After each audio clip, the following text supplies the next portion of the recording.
반갑습니다.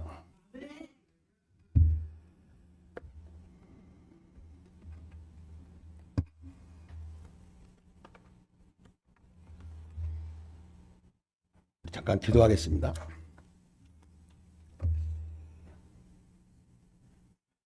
하나님 아버지, 이 시간 하나님 말씀 듣습니다. 먼저 잘 깨닫게 하시고 깨달은 바를 실천할 수 있는 의지와 능력과 환경 조성시켜 주셔서 이 말씀이 나온 일에 저희들에게서 가장 구체적으로 실현되는 말씀 될 수 있도록 이 시간 저희들을 축복해 주시옵소서. 부족한 종을 세워주셨사오니 주의 뜻 그대로 선포할 수 있도록 성령께서 강하고 능하게 역사해 주시고 또 필요할 때 통제해 주시옵소서. 함께 하심을 믿사오며 예수님 이름으로 기도드립니다. 아멘. 제가 이 백석교회 올 때마다 잊지 않고 말씀드린 것이 사람은 두 세대를 산다. 육신의 몸을 입고 이 지구상에 살고 다음 이제 신령한 몸을 입고 천국에 살게 되고, 예수 안 믿는 사람은 지옥 형벌에 자가본 몸, 지옥이 얼마나 뜨거운 것인데 거기서 그냥 타 죽어버리면 지옥도 갈만해요. 떨어지자마자 없어져 버리니까. 그런데 고독이도 죽지 않는 그런 죽을 수 없는 그런 지옥 고통 속에서 한순간이 아니라 영원히 산다. 그래서 우리는 왜 행복한 사람인 거니? 이 땅에서 육신의 몸을 입고 살 때 예수를 믿게 돼서 이제 우리가 이 몸을 벗어나면 영원히 하나님 나라 가서 살기 때문에 행복하다.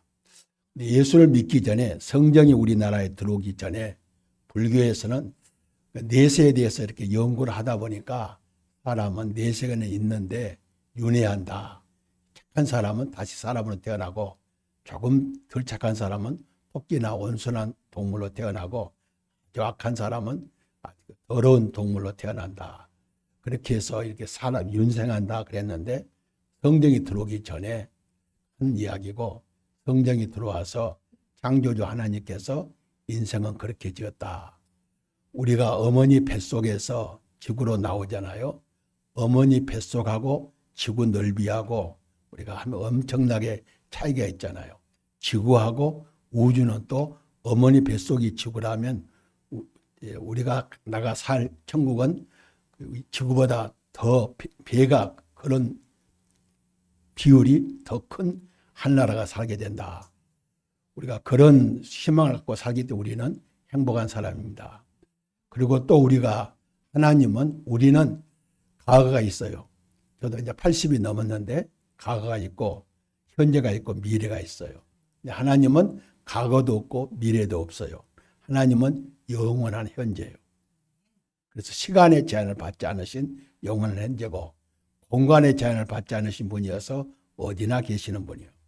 우리가 이해가 안 되지만 천국 가보면 이것이구나 하고 그때는 이해가 돼요. 그런데 시간의 제한을 받는 우리들은 이제 조금 지나면 시간의 제한을 풀리게 돼요. 창조부터 재림까지가 시간 세계예요. 그 재림하신 후에는 우리가 시간 세계에 살지 않고 영원 세계에 살게 돼요.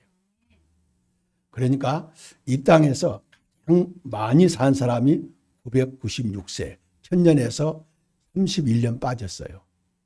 그런데 제일 먼저 죽은 사람은 어머니 태안에서 죽은 아이들이에요. 어머니 태안에서 죽은 아이들도 우리나라 민법에 권리가 있어요. 상속권도 있고 불법행위 손해배상 청구권도 있고. 그러니까 천국 가보면 969년 산 무두셀라나 태아로 죽은 사람이나 가서 오래 살았단 말 못해요. 천년이 하루 같고 하루가 천년 같으니까. 근데 우리는 이 땅에 살면서 정말 행복하게 살 수 있는 것은 예수를 믿고 하나님 나라 가서 영원히 사는 소망 가운데 살게 돼요. 제가 10년 전에 세브란스에서 간암을 수술해서 간을 반 잘랐는데 되게 미안하더라고요, 예수님께. 천국 오면 좋은데 안 오려고 수술대에 앉아있으니까 예수님 죄송합니다 할 때 마취가 됐어요. 지금도 저는 오래 살고 싶은 생각이 없어요. 단 꿈이 있다면 주일 예배 드리고 주일 예배 빠지지 않고 하게 해달라고. 주일 예배 드리고 주일 예배 빠지지 않고 가게 되면 사회복지사가 필요 없어요. 병원에 갈 일이 없으니까. 그래서 그런 꿈을 갖고 살기 때문에 행복해요. 오늘은 기쁨과 감사가 충만한 가정과 교회. 35년 전에 우리 벽석교회를 세우시고 이 교회는 기쁨과 감사가 넘치는 교회. 이 교회에 다닌 사람들은 지금까지는 그렇지 못했더라도 앞으로는 기쁨과 감사가 넘치는 가정이 돼요. 이 세상에서 하나님이 만드신 기관을 신적 기관으로 말한 신적 기관은 가정과 교회예요. 하나님이 가정과 교회를 세우시고 가정과 교회는 서로 충돌하는 기관이 아니라 상호 보완하는 기관으로 가정과 교회를 세웠어요. 그래서 이 벽석교회는 기쁨과 감사가 충만한 교회고 벽석교회 출석하는 사람들은 지금은 조금 기쁨과 감사가 적다 하더라도 신앙생활을 하면서 기쁨과 감사가 넘치는 가정이 됩니다. 오늘 어떤 교회가 기쁨과 감사가 넘치고 어떤 가정이 기쁨과 감사가 넘치는지 성경 순서대로 보겠습니다. 먼저 1절로 8절까지 말씀인데 우리가 이 땅에 살면서 생각할 때마다 하나님께 감사하고 누구를 생각할 때마다 감사해요. 그리고 기도할 때마다 저주하고 원망하는 기도가 아니라 기쁨으로 감사하는. 그래서 누가 행복한 사람인가? 생각할 때마다 하나님께 감사하고 기도할 때마다 항상 기쁨으로 기도할 수 있는 사람. 그런 상대가 내게 있다면 그 사람은 정말 행복한 사람이다. 그런데 그 사람이 가장 가까이 있는 부부가 되면 제일 좋고 그 다음에 부모, 자녀, 형제 그리고 교회 와서 성도들 그리고 내가 직장에 가서 일하는 모든 사람들이 내가 생각할 때마다 하나님께 감사하고 기도할 때마다 항상 기쁨으로 기도하는 사람. 저는 하나님께 꿈을 갖고 있는데 그 꿈이 뭔 거요? 내가 생각할 때마다 하나님께 감사하고 기도할 때마다 항상 기쁨으로 기도할 수 있는 사람 48명을 달라고 그래요. 48명. 그런데 아직 안 차서 내가 안 죽은 것 같아요. 그 수가 차면 하나님 부를 것 같아요. 내가 생각할 때마다 하나님께 감사하고 기도할 때마다 항상 기쁨으로 간구하는 사람. 오늘 우리가 본문 3절 4절 말씀 보면 내가 너희를 생각할 때마다 나의 하나님께 감사하며 간구할 때마다 너희 물을 위하여 기쁨으로 항상 간구하면. 사도 바울은 예형적으로는요 나이도 많았어요. 그리고 지금 로마 감옥에 있어요. 누가 봐도 행복한 사람 같지 않는데 그가 행복한 것은 어느 누구를 생각하면 하나님께 감사하고 기도할 때마다 감사와 기쁨이 넘치는 거예요. 그 첫 번째 대상이 누구였는 거니? 빌립보 교인들이었어요. 저는 누구에게 축복한다면 당신 남편과 당신 아내를 생각할 때마다 하나님께 감사하고 기도할 때마다 항상 기쁨으로 간구하는 사람이 되기를 축복합니다. 당신의 자녀들 속 썩이고 지금까지는 어려움을 줬지만 생각할 때마다 하나님께 감사하고 이런 아들, 딸이 내게 태어났다는 거, 나를 통해서 하나님이 세상에 보내셨다는 거, 기도할 때마다 기쁨으로 기도할 수 있는 것. 이것이 먼저 부부가 되면 가장 행복한 사람이고 자녀, 부모, 형제 그리고 이웃, 직장의 동료들. 제가 이 48명의 꿈을 꿨더니 한국 유명한 목사님이 그 목사가 욕심이 너무 많다. 세 사람 키워갖고 다 배신당했는데 그렇게 욕심이 많나. 그런데 욕심을 부리니까 다른 욕심이 아니에요. 그 사람이 나를 생각할 때 내가 그를 생각할 때 피자 생각할 때마다 하나님께 감사하고 기도할 때 항상 기쁨으로 간구할 수 있는 사람. 어떤 사람인가? 첫 번째는 5절 말씀이요. 너희가 첫날부터 이제까지 복음을 위한 일에 참여하고 있기 때문이다. 그 사람과 만남의 원인이 뭔 거니? 복음 때문에 만났어요. 그래서 저는 우리 어머니가 유아세례 교인이고 저도 유아세례 교인이에요. 태어나면서부터 복음 안에서 만나게 됐고 복음의 교제를 지금까지 나누게 되고 가족들이 만나면 가정 예배를 드리고 교회에서 만나면 주일 예배를 드리고 수요예배를 드리고 새벽기도를 드리고 첫날부터 지금까지 복음에서 교제를 시작했고 복음에서 만났다. 우리 집 식구가 며칠 전에 고흥을 갔다 왔는데 우리 조카가 고흥으로 귀농했어요. 그는 어디서 자기 아내를 만난 거니? 야구장에서 만났어. 근데 우리는 어디서 만났어요? 교회에서 만났어. 교회에서 만났어요.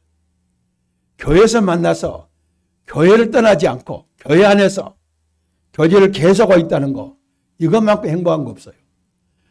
부부끼리도 한 교회에서 같이 섬기고 형제들이 한 교회를 섬기고 부모와 자녀가 한 교회를 섬기고 강수교에서 목회할 때 3대 신앙, 3대 신앙을 3대가 한 교회 다니자. 그러면 3대가 한 교회 나오면 사촌이 일주일에 한 번씩 밥 먹어요.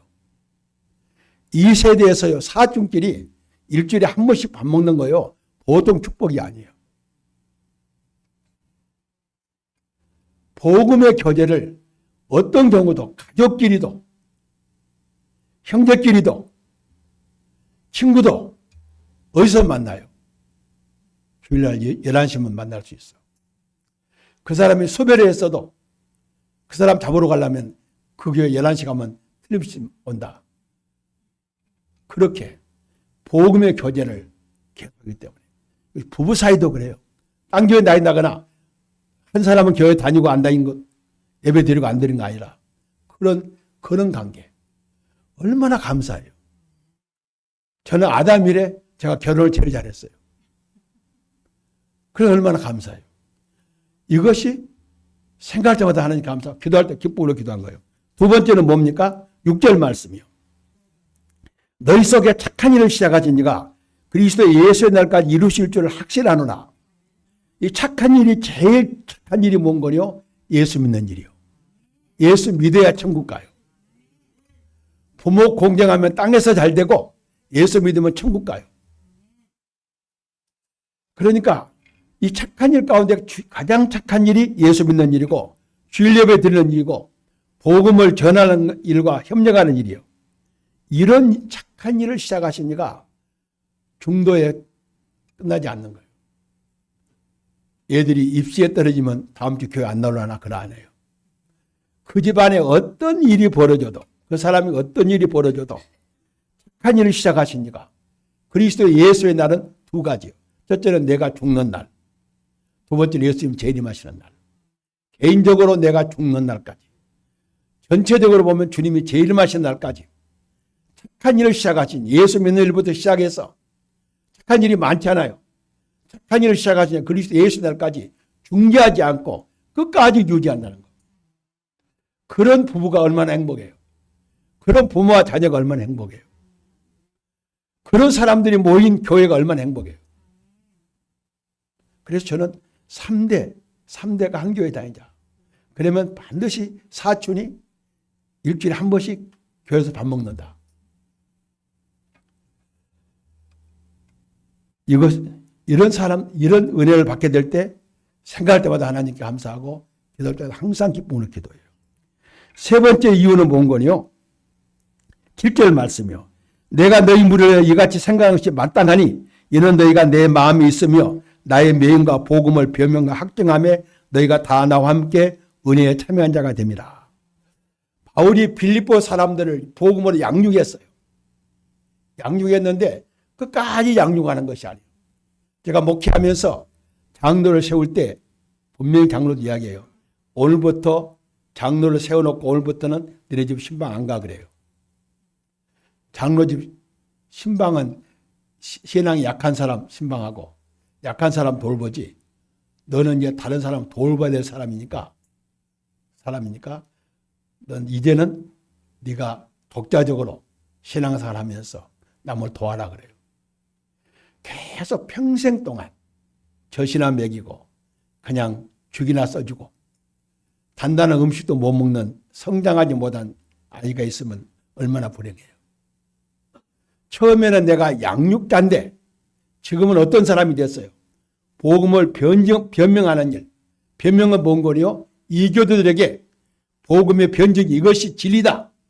너희가 진리가 이것이 진리다. 복음을 확정하는 일, 긴가민가, 믿을까 말까, 이것은 믿을 수 있고 이것은 못 믿는데 복음이 흔들리는 사람에게 복음을 확실히 심어주는 일이에요. 전에는 내가 양육했어요. 전에는 아들, 딸을 양육했는데 이제는 뭐예요? 그들이 나를 돌보는 거예요. 그리고 나와 함께 동기가 되는 거예요. 이런 사람들 생각할 때 하나님께 감사하고 기도할 때 항상 기쁨으로 기도해요. 계속해서 양육한다면 어떻게 해요? 계속해서 도와준다면 어떻게 해요? 전에는 내가 도왔는데 지금 내가 도움을 받아요. 내가 주일학교 때 가르쳤어요. 지금은 저를 제일 많이 도와줘요. 한번 저한테 묻더라고. 목사님 빚 있다는데 빚이 얼마나 있어요? 그래서 그때 한 1억 있었는데 너무 1억이라면 너무 또 힘들 것 같아서 5천만 원 돼 그랬더니 다시는 빚지지 마세요. 제가 갚아드릴게요.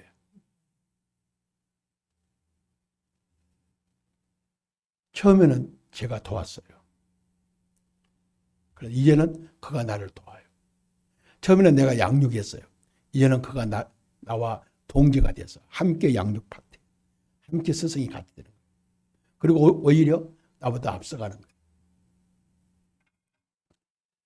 이런 은혜를 하나님이 주시는 거. 우리가 기도할 때 이 기도 드리면 하나님이 우리 기도를 응답해 줘요. 이제 두 번째는 뭔가요? 9절로 11절 말씀. 이런 사람들에게 뭐라고 기도하는가? 세 가지 기도가 있어요.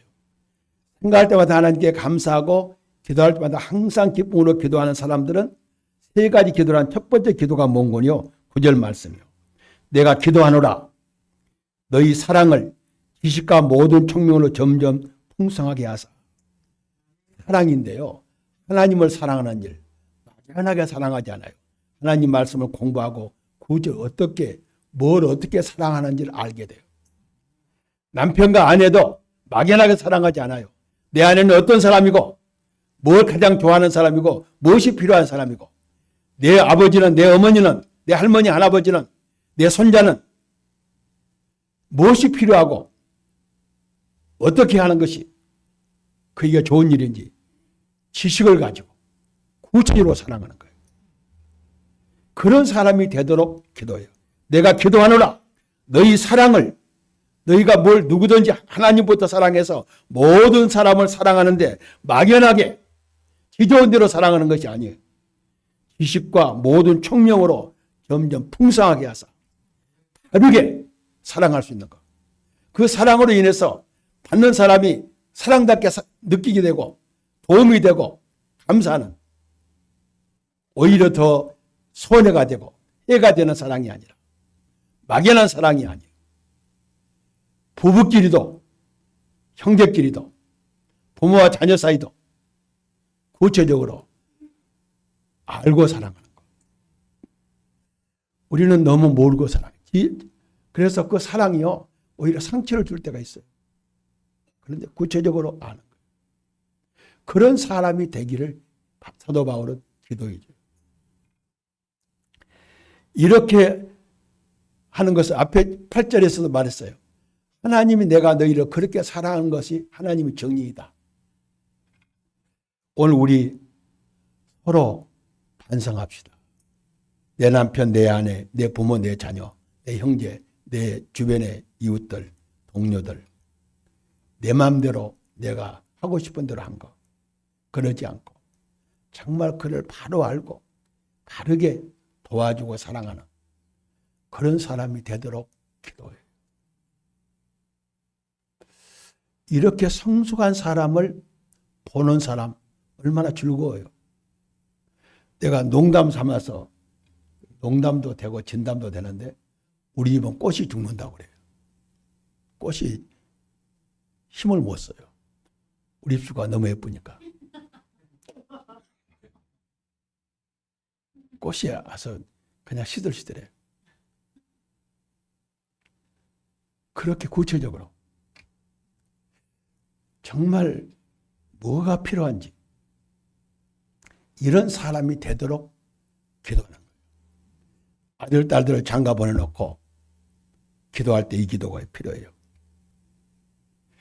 내가 기도하느라 너희 사랑을, 너희 부부 사랑을, 남편 사랑, 아내 사랑을 막연하게 하지 말고 모든 총명으로 점점 풍성하게 사랑할 수 있도록.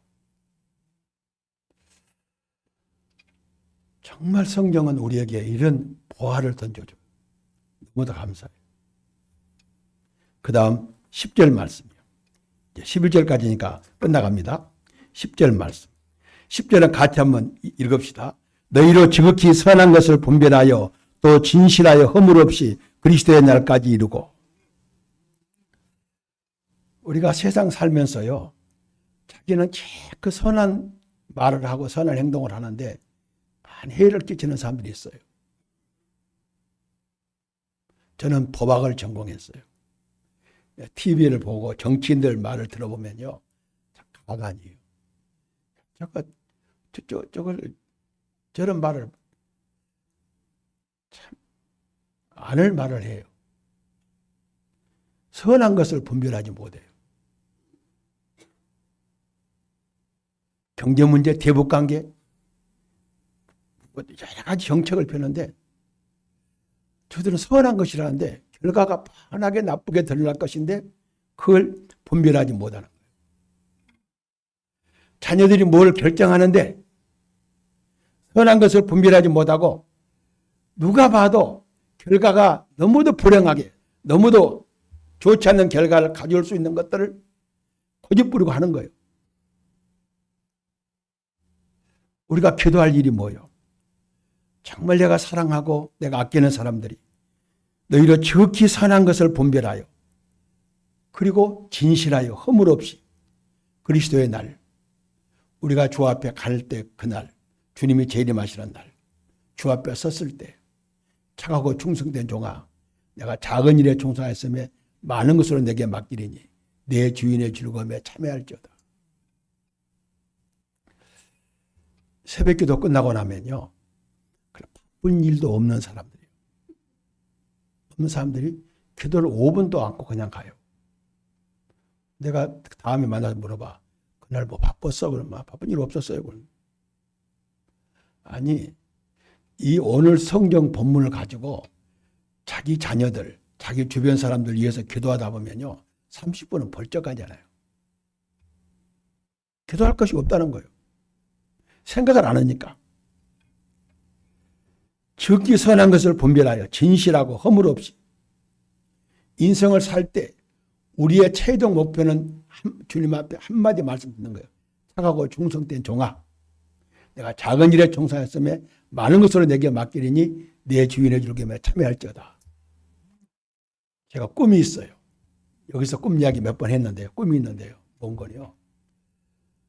우주가요, 엄청나게 크지 않아요. 몇억 강년을 걸려요. 빛의 속도로 가도. 하나님께서 우리를 인간을 위해서 만들었어요. 인간은 하나님을 위해서 만들었어요. 하나님을 찬양하도록, 예배하도록. 우리의 행위 가운데 최고의 행위가 예배드리는 행위예요. 그 예배의 행위 가운데 가장 기본적인 행위가 주일 예배를 드리는 일이에요. 나는 아직까지 주일 예배를 한 번도 빠지지 않았어요. 주일 예배 시간에 설사가 나서 중간에 나간 일도 없어요. 예배 시간, 내가 병원에 가도 내일 병원에 가는데 월요일만 꼭 선택해요. 혹시 내가 주일 예배 빠질까 염려가 되니까. 뭐가 선한 건지, 뭐가 악한 건지, 뭐가 진실한 건지, 뭐가 거짓된 건지 분별하여 주님 앞에 섰을 때 허물을 깨달은 거예요. 마지막 11절입니다. 우리의 힘은 약해요. 누구도 자기 장담할 수 없어요. 예수 그리스도로 말미암아 의의 열매가 가득하여. 의의 열매 가운데 가장 기초적인 것은 자기 남편, 자기 아내, 자기 자녀예요. 하나님께 감사하는 것은요, 내가 자녀가 셋이요. 두 아들 둘, 밑에 딸 하나. 내가 직업을 3가지 해봤어요. 공무원 해봤고, 목회해봤고, 교수해봤어요. 그런데 우리 세 애들이요. 큰애는 공무원, 둘째는 목사, 셋째는 교수요. 그래서 내가 세 가지 있는 거 다 하니까 하나님 감사해요. 돈은 많이 못 벌어. 우리 밑에 동생은 박연아 목사는 딸만 셋인데 우리 세 애들보다 그 집 딸 사이들이 2배에서 3배는 버는 것 같아. 그걸 다 고액 받는 일을 하고 있어요. 우리 애들은 고액은 없어.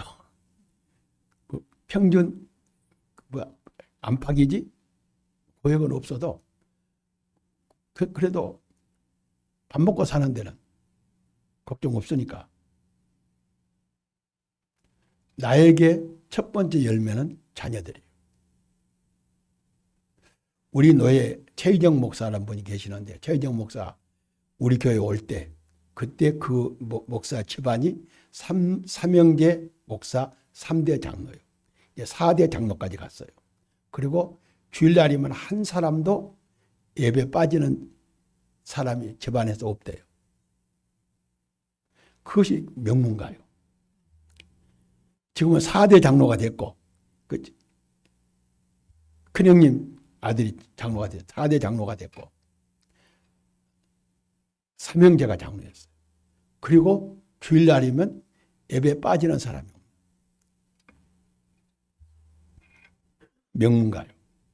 의의 열매가 그러니까 최희정 목사 아버지 목사님 입장에서는 의의 열매가 얼마나 가득해요.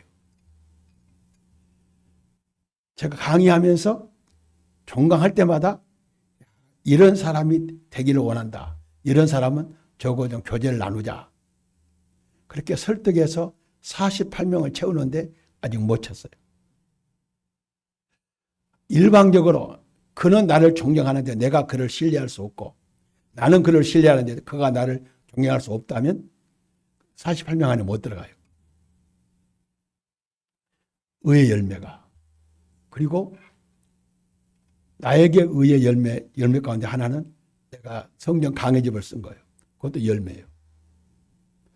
여러분 각자에게 하나님이 일을 맡겼는데 그 일에 열매가 가득하여. 그러면 어때요? 내가 기분 좋고 내가 영광 받는 게 아니라 하나님께 영광과 찬송이 되기를 원합니다. 우리의 모든 일의 결과는 내게 유익한 것이 아니라 나를 통해서 하나님께 영광과 찬송이 되기를 원한다. 이 오늘 말씀은요. 신학을 공부 안 해도 그냥 읽으면 해석이 되는 말씀이에요. 어려운 말씀이 아니에요.